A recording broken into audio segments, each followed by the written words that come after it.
जय गुरुदेव students. Next जो chapter हमारा टर्म 2 के लिए वो है फर्स्ट आपका अर्थमेटिक प्रोजेक्शन। सबसे पहले अर्थमेटिक प्रोजेक्शन जिसको हम एपी बोलते हैं वो होता क्या है। कहता है a sequence of the numbers having the same common difference. कोई भी नंबर्स की सीक्वेंस ले लो जिनमें कॉमन डिफरेंस एग्जिस्ट करे, उस सीक्वेंस को एपी बोलते हैं। जैसे सपोज मैंने लिया 2, 4, 6, 8, 10। कॉमन डिफरेंस जब भी निकालना हो तो कैसे करते हैं, second term minus first, third term minus second, fourth minus third. अगर इन सब टर्म्स का कॉमन डिफरेंस सेम आ जाता है तो हमारी जो सीक्वेंस है वो क्या बन जाती है, एपी बन जाती है। अब यहाँ पे कॉमन डिफरेंस क्या आ गया, 2। दैट मीन्स 2, 4, 6, 8, 10 की जो सीक्वेंस है उसको हम एपी बोलेंगे। नेक्स्ट आता है हमारे पास general notation of an AP. AP को जनरली हम कैसे लिखते हैं, a plus d, a plus 2d up to so on. और जो लास्ट टर्म होती है उसको ए एन लिखते हैं, जिसका फॉर्मूला होता है that is a plus n minus one into d. क्योंकि अगर फर्स्ट टर्म में डी ना हो तो लास्ट टर्म में एक डी कट जाता है, दैट मीन्स एन में से एन माइनस वन लिखा जाता है। जो ए एन है जिसको हम लिखते हैं a plus n minus one is the last term. A हमारी फर्स्ट टर्म होती है, डी हमारा कॉमन डिफरेंस होता है। इसका मतलब फर्स्ट टर्म में कॉमन डिफरेंस प्लस करो तो सेकंड बनती है, सेकंड टर्म में कॉमन डिफरेंस प्लस करो तो थर्ड बनती है। एक्सरसाइज में चलिए 5.1 एक्सरसाइज में देखिए, क्वेश्चन नंबर सेकंड में आपके पास ए भी दिया है, डी भी दिया हुआ है and we have to find out the first four terms. तो फर्स्ट फोर टर्म्स होगी a plus d, a plus 2d, a plus 3d। A की वैल्यू मैंने 10 पुट की, डी की वैल्यू 10 पुट की, तो मेरे पास सीक्वेंस आ गई 10, 20, 30, 40। अब देखिए ये सीक्वेंस जो एपी बन रही है, second term minus first term 10 आएगा, third term minus second term भी क्या आएगा, 10 आएगा। Then come to the next fourth part. देखिए इसमें ए की वैल्यू कितनी है, -1, डी कितना है 1/2। तो फर्स्ट फोर टर्म्स वैसे आ गई, ए plus d, a plus 2d, a plus 3d। Value substitute करता गया। देखो -1 प्लस 1/2 जो होता है -1/2 आता है बाई एलसीएम। 2 कैंसिल आउट किया, 1 आ गया, -1 प्लस 1 कितना हो गया, 0।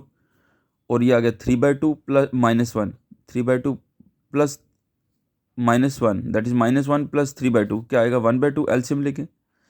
वैसे ही नेक्स्ट थर्ड क्वेश्चन में देखिए, बोलता है आपके पास सीक्वेंस दी है 3, 1, -1, -3 up to so on. We have to find out the first term and the common difference.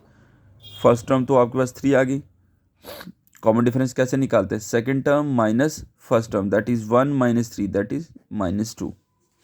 वैसे इसी का थर्ड पार्ट देखिए, उसमें सिर्फ आपको एलसीएम लेना है।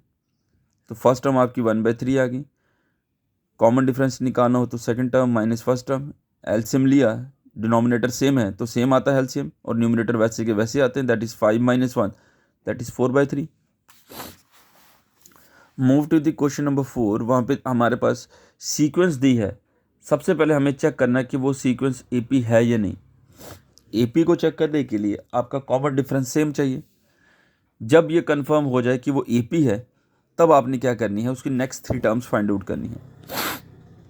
जैसे मेरा फर्स्ट पार्ट है 2, 4, 8, 16, तो मैंने कॉमन डिफरेंस निकाला, second term minus first, third minus second, fourth minus third.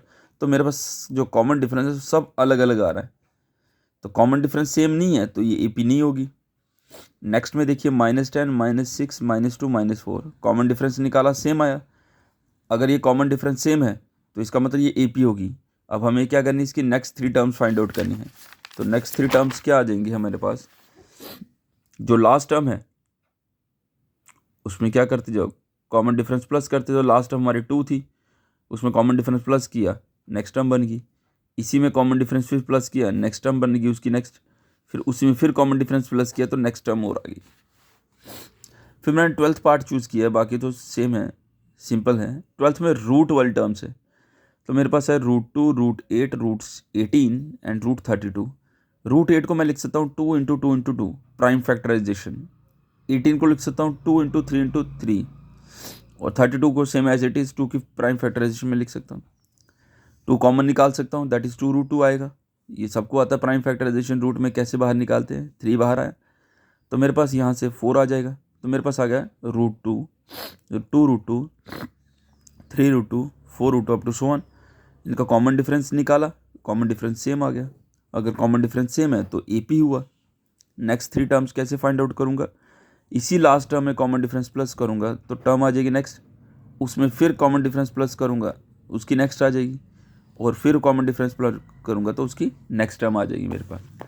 ये हमारे पास फर्स्ट एक्सरसाइज जो है एपी की होगी। इसको सॉल्व कीजिए, जिसको जहाँ से कोई डाउट आ गया मुझे मैसेज कीजिए।